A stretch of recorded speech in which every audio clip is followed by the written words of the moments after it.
네, 1번지 초대석 시작합니다. 1번지 초대석은 정치 현안을 둘러싼 이슈 등에 관해 여야 의원들을 번갈아 한 분씩 스튜디오에 모시고 이야기를 나눠보는 코너입니다. 지난번 더불어민주당 박홍근 의원에 이어 오늘은 국민의힘 신동욱 의원을 모셨습니다. 안녕하십니까? 예, 안녕하십니까. 반갑습니다. 네. 오늘로 예정됐던 예산안이 일단은 10일까지 좀 합의를 해봐라라고 국회의장이 얘기를 했습니다. 예. 가능한 얘기입니까? 뭐 저는 가능하리라고 보는데 먼저 그 이전의 과정들이 사실 좀 속된 표현을 하면 너무 어이가 없는 상황이어서 지난주에 저희 여야 예결위원들이 열심히 이제 예산 협상을 하고 있는데 지난주 목요일부터 갑자기 기류가 급반전해서 민주당에서 일방 통과를 시킬 것 같다. 이제 왜냐하면 감액 심사만 끝난 상황에서 일방적으로 통과시킬 것 같다라는 얘기가 들려서 설마 그렇게 할까 그랬는데 실제로 통과를 시키지 않았습니까? 그리고 감액만 처리된 예산안을 오늘 오후 2시에 처리를 하겠다고 그랬는데 저는 뭐 애당초부터 이게 가능하리라고 생각을 하지 않았는데 뭐 결론적으로 짧게 말씀드리면 민주당이 처음부터 통과시킬 수 없는 예산안을 힘자랑 한번 한 것이다. 우리가 이렇게 예산까지도 우리 마음대로 할 수 있어. 그러니까 너희들 함부로 까불지 마. 뭐 이런 식의 힘자랑에서 빚어진 해프닝이었다고 저는 생각을 하고 있습니다. 네. 근데 이제 내용 면면을 살펴보면 조금은 뭐 국민의힘에서 반발할 만한 소지도 있긴 있습니다. 뭐 특활비 부분도 있고 대왕고래 부분도 있고 이런 부분에 대해서 좀 얘기가 많이 나오던데 어떻게 생각하십니까? 예, 일단 우리 이제 올해 정부가 편성한 예산이 677조 원이거든요. 이 가운데 4조 1천억 원을 이제 삭감을 이제 민주당하고 했는데 제일 많이 삭감된 게 예비비가 이제 절반 정도, 2조 원 정도가 깎였고, 조금 전 말씀드린 이제 핵심적인 부분인데 검찰, 경찰의 특수업무 경비 또 특활비 이거를 깎았고 또 청와대 대통령실 예산도 전액 삭감을 했습니다. 그게 제로가 된 겁니다. 그렇죠. 그러니까 이게 국가를 마비시키고자 하는 생각이 아니면 뭐 일정 부분 너무 과다하게 정부가 가져왔으니까 일부러 깎자 이거는 있을 수 있는 것인데 전액 삭감을 했습니다. 이게 문재인 정부 때는 없었던 예산이 아니고요. 거의 비슷한 규모로 항상 있어 왔던 것들입니다. 그래서 예를 들자면 뭐 마약 수사 같은 거 하는 이제 수사팀들은 영수증을 증빙할 수 없는 경비를 쓰지 않습니까? 이런 부분들을 영수증 없이 편성된 예산이라고 해서 전액 삭감을 하면 수사하지 말아라는 거죠. 뭐 민감하게 우리가 영수증 첨부할 수 없는 민감한 분야의 수사라든지 이런 것들 전혀 못하게 해놨고 또 조금 전에 말씀하신 것처럼 동해 지금 유전 개발을 위해서 편성한 예산 497억 원, 또 전공의 지원하겠다는 예산 931억 원, 뭐 또 출연 연구기관 양자 바이오 R&D 예산 815억 원. 다 깎아서 이걸 그대로 통과시키려고 한다는 게 현실적으로 맞지도 않고 이게 가능하지 않다는 것은 아마 민주당 의원님들도 잘 알고 계셨을 겁니다. 그래서 저희가 제 생각으로는 예산이라는 것이 국민들이 세금으로 나라 민생을 위해서 쓰라고 지금 주신 것들을 이렇게 힘자랑하듯이 또 여당을 상대로 장난치듯이 이렇게 하는 것은 정말 나쁜 전례라고 저는 생각을 하고 있습니다. 뭐 앞서서도 힘자랑이라고 얘기는 하셨지만 그렇다면 과연 10일 날까지 합의를 봐서 올릴 수가 있을까? 아니면 그냥 민주당이 생각하는 대로 안으로 올라가는 건가? 이렇게 뭐 현실적으로는 왜냐하면 10일이 이번 정기국회 마지막 날이기 때문에 이제 정액 예산만 합리적으로 하면 저는 충분히 시간적으로는 가능한 것인데 여러 가지 또 지금까지 한 민주당의 방법으로 보면 뭐 여러 가지 이상한 것들을 많이 붙여서 결국은 보면 12월 10일 날도 처리하기는 좀 쉽지 않을 것이다. 저는 이렇게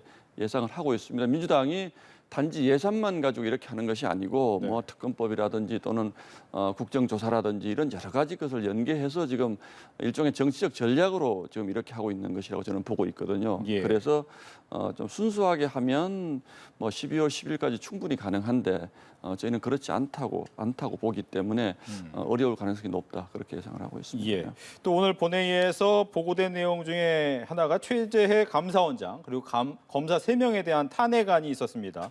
이것 때문에 이제 감사원에서도 여러 가지 브리핑도 있었고 한동훈 대표 역시도 이 정부 자체가 무정부 상태가 되는 거 아니냐라고 이제 비난도 했습니다만 여기에 대한 좀 입장을 듣고 싶습니다. 그러니까 핵심적으로 말씀을 드리면 지난 정부에 있었던 잘못된 일을 감사하거나 본인들이 잘못한 것을 수사하는 곳 이곳은 조금 전에 예산으로도 마비를 시키고 또 하나 탄핵으로 마비를 시켜서 못하게 하겠다고 하는 것이죠. 오늘 감사원에서도 최재해 감사원장의 입장 발표가 있었는데 예를 들어서 우리 가장 중요한 것 탈원전을 하는 과정에서 어떤 문제가 있었던가 감사하지 않았습니까? 네. 부동산 통계 조작하는 과정에 사실이 맞는지 실제로 감사원이 감사를 해봤더니 엄청난 부동산 통계 조작이 있었다라고 최재 감사원장이 오늘 아침에 말씀을 하셨어요. 서해 공무원 피살 됐을 때 우리 정부가 뭘 했던가. 또 얼마 전에 나온 겁니다만 성주에 사드 배치하는 문제에 그 정보를 고의적으로 시민단체라든지 중국으로 유출하는 문제라든지 또는 북한 최전방 초소 파괴할 때 있었던 일들 이런 것들은 국가의 안위와 관련된 매우 중요한 부분이거든요. 그것이 꼭 저희가 정치 공세로 하는 것이 아니고 국가의 안전과 관련된 매우 중요한 것이기 때문에 그런 곳을 감사하니까 네. 또 최종 결론이 나게 되니까 감사원장을 탄핵하겠다고 하는 것은 정말 이것은 해서 안 되는 거죠. 정말로 국가의 미래를 위해서 이런 거 해서 안 되고 검찰 역시 마찬가지입니다. 전부 탄핵하겠다는 검사들, 일평검사들 탄핵하잖아요. 대장동 수사했다라든지 또는 이재명 대표 수사를 했던 분들을 다 지금 탄핵을 하려고 하다가 안 되니까 이제는 서울지검장 또 서울지검 뭐 3차장 말하자면 검찰 수뇌부를 완전히 마비시키려고 하는 겁니다. 감사원과 검찰을 완전히 마비시키고 이렇게 하는 것을 저희가 어떻게 이거를 순수한 의미의 탄핵이라고 할 수 있습니까? 우리가 상식적으로 얼핏 생각을 해봐도 이창수 서울중앙지검장이 무슨 탄핵할 일을 했을까요? 전혀 납득하기 어렵습니다. 그래서 민주당이 지금 하고 있는 것은 중요한 이미 방통위원장이 지금 탄핵이 돼 있지 않습니까? 네. 그런데 언론을 마비시키겠다는 것.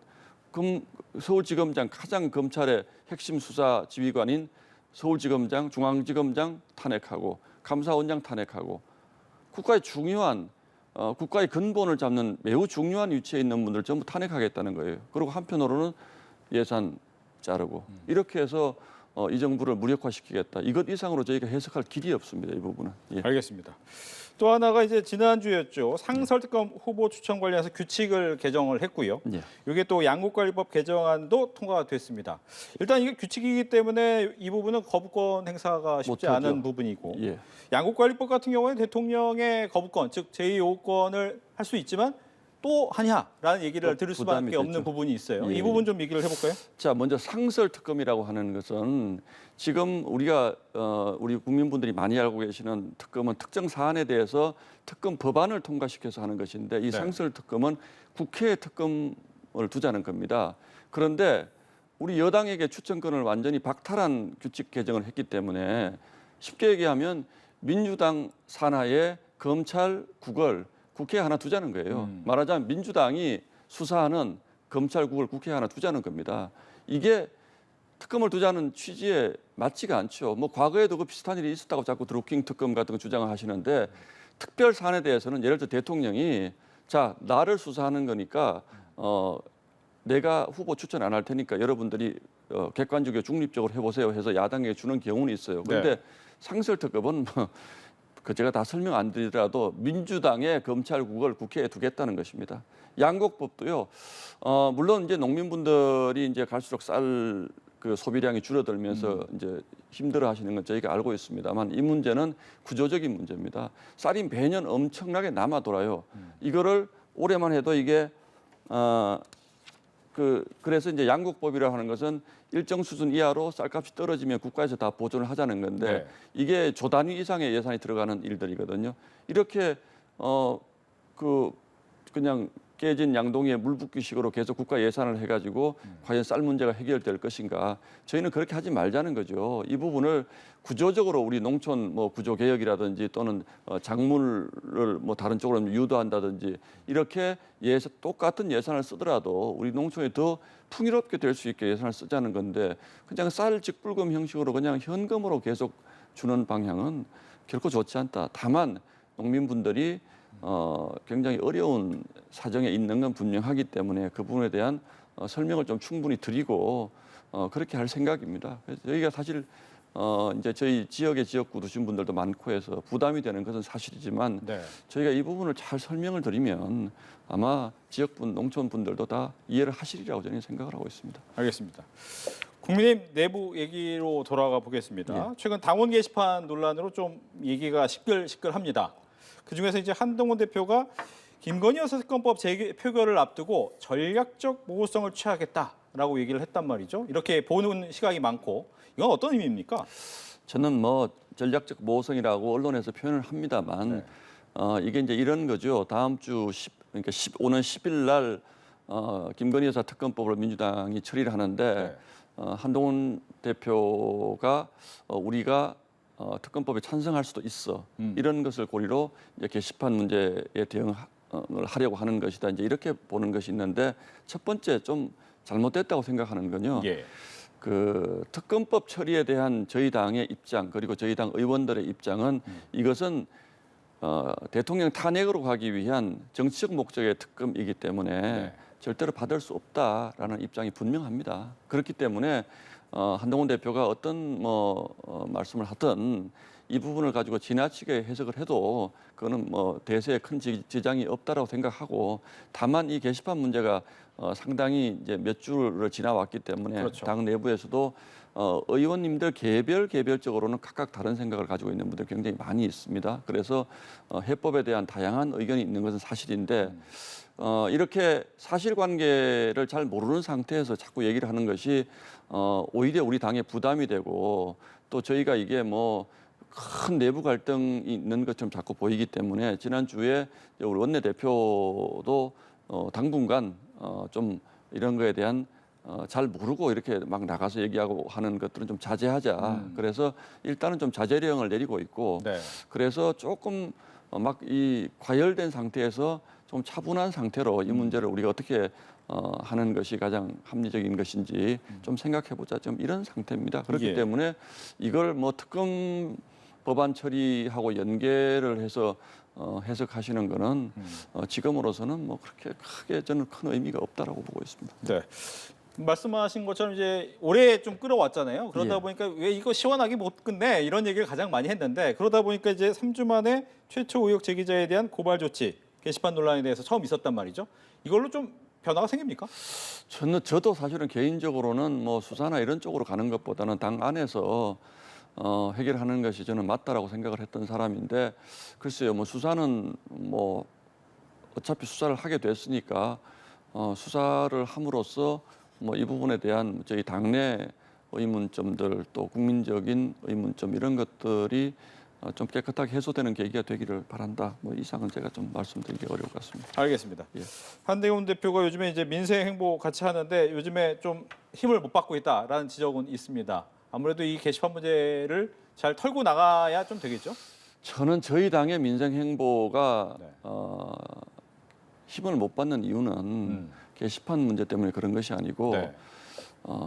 민주당이 이재명 대표의 사법 리스크에서 비롯된 어떤 뭐 정치 공세 이것 때문에 정말 우리가 민생을 논의하는 것도 힘을 못 받고 있고 저희가 어떤 문제를 제안을 하더라도 이게 지금 탄력을 못 받거든요. 예를 들어서 여야 의정 협의체 같은 거 있지 않습니까? 네. 이게 지금 뭐 한 달 가까이 된 상태에서 오늘 공식적으로 이 상태로는 어렵겠다 이제 이런 결론을 내렸는데 네. 그게 이제 의료계의 참여가 저조했던 부분도 있지만 기본적으로 민주당에서 우리 당이 잘 하려고 하는 것에 협조하지 않습니다. 예, 그리고 민생 법안 처리 그렇죠. 제일 중요한 민생이 뭡니까? 예산 처리잖아요. 그 예산 처리 부분에 대해서 아까 조금 전에 설명을 드린 것처럼 예산 처리조차도 이렇게 정쟁의 도구로 지금 민주당이 삼고 있는 이런 상태이기 때문에 네.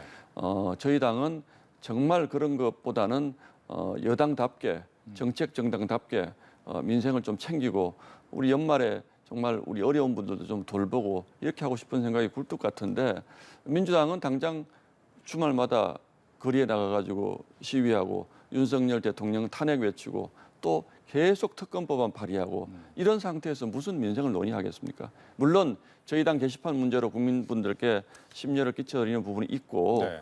또 게시판 문제 때문에 저희 당 내부에서 어떤 특정 현안들에 대해서 생각이 다른 부분들이 분명히 있습니다. 다 의견이 일치하면 좋겠습니다만 그런 부분들이 분명히 있긴 합니다만 더 근본적인 문제는 저희 당의 무슨 게시판 이런 문제가 아니고 민주당이 이재명 대표를 살리기 위해서 이재명 대표를 방탄하는 것 외에는 아무런 관심이 없다 저희가 보기에는. 그래서 저는 그 부분은 좀 민주당이 좀 각성하기를 바라고 있습니다. 네, 알겠습니다. 오늘 1번지 초대해서 국민의힘 신동 의원과 함께했습니다. 오늘 얘기 잘 들었습니다. 예, 고맙습니다.